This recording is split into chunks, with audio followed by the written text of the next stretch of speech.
In this lesson, we're going to talk about how to find the midpoint of a segment on a graph or in a coordinate plane.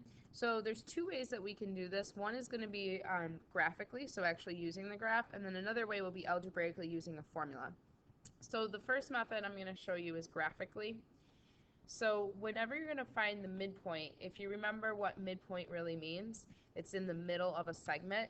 So it's the point in the middle of a segment. So graphically, what you're going to do is you're going to count the distance between the endpoints of the segment.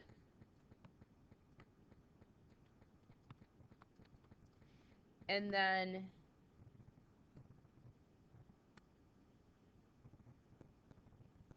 you're going to travel half of this distance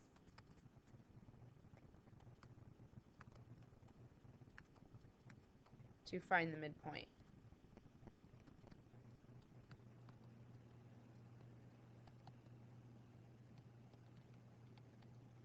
So let's take a look at the example and talk about the graphical way of doing it, and then we'll come back and we'll look at how to do it algebraically. So if we move down to the example, we want to find the coordinates of the midpoint for a segment with these given endpoints. So first thing, go ahead and plot the points. So 4, 2, so we're going to go right 4, up 2. That's going to be point A. It's going to be really important that you guys are labeling your coordinates here. So with capital letters because they're points. Then we have -2, 6. So 1, 2, 3, 4, 5, 6. So that's going to be B. So here's my segment that I want to find the midpoint of. So that means what I'm going to do is I'm going to count the distance between these two endpoints. Now, on a segment that's diagonal or on a graph, when you have a diagonal line, you can't count diagonally, but what you can count is you can count vertically and horizontally. So meaning to go from point B to A, I can count down 1, 2, 3, 4. So I had to go down 4. And then I had to go 1, 2, 3, 4, 5, 6. So right 6. So the midpoint would be half of those distances. So if you divide each of these distances by 2, instead of going down 4, you're going to just go down 2. So down 1, 2. And then instead of going down or right 6, you're going to go right 3 instead. So it's down 2, right 1, 2, 3. And there's your midpoint. So I'm going to just label that point M. The coordinates of that are going to be 1, 1, 2, 3, 4. So that would be the graphical way of doing it, meaning everything was done on the graph, I counted.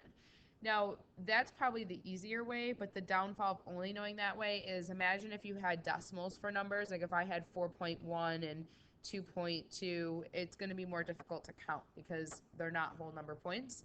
So I want to show you the algebraic way of finding the midpoint because you should know both in case you do run into some numbers where you can't do this graphically. So algebraically, there's actually a formula for it. So the algebraic way means using a formula, not using the graph. And your formula for midpoint, if you think about what the midpoint is, it's the middle of the segment. It's the point in the middle of the segment, which really means it's the average of the x values and it's the average of the y values. So you're trying to find between the two x values, you're trying to find the average of those numbers because you're trying to find the point in the middle. And then you're trying to find the average of the y values. So what ends up happening for the formula, it's the average of x values, and then it's going to be the average of the y values. Now notice how I put a comma and my formula is in parentheses. The reason for that is because your answer is going to be a coordinate. It's going to be an x value, comma, a y value. You got to have parentheses because it's a coordinate. So if you think about taking the average of two numbers, so if I have two x values and I want to take the average, all I'm doing is I'm adding those two x values up, and then I'm going to divide by however many there are, which in this case will always be 2. So whenever you want to find the average of something, you add it up, divide by however many there are. Since I only have two x values, I add them up, divide by 2. And then same thing with the y values. Divide by 2. So this is going to be your formula that you're going to see. You can think of it either way. but a lot of people will just use this end one, x1 plus x2 over 2, y1 plus y2 over 2. Now, these little subscripts here, the 1 and the 2, those are called subscripts.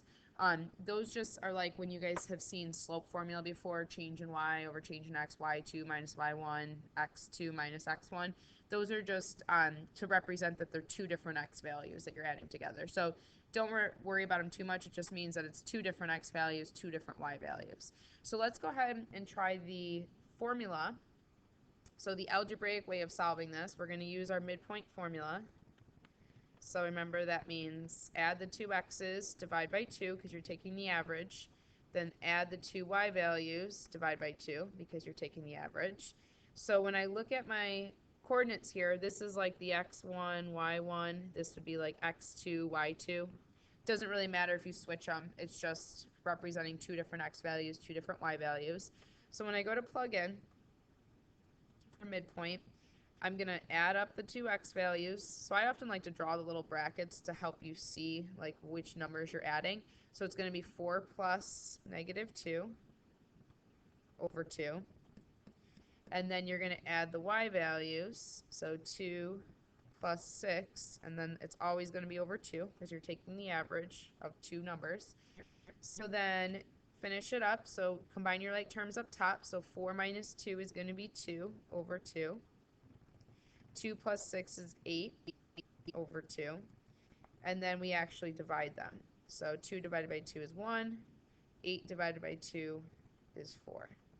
So there's your midpoint. And if you look, it's the same answer as what we did over here because we did the same problem, just two different ways of doing it.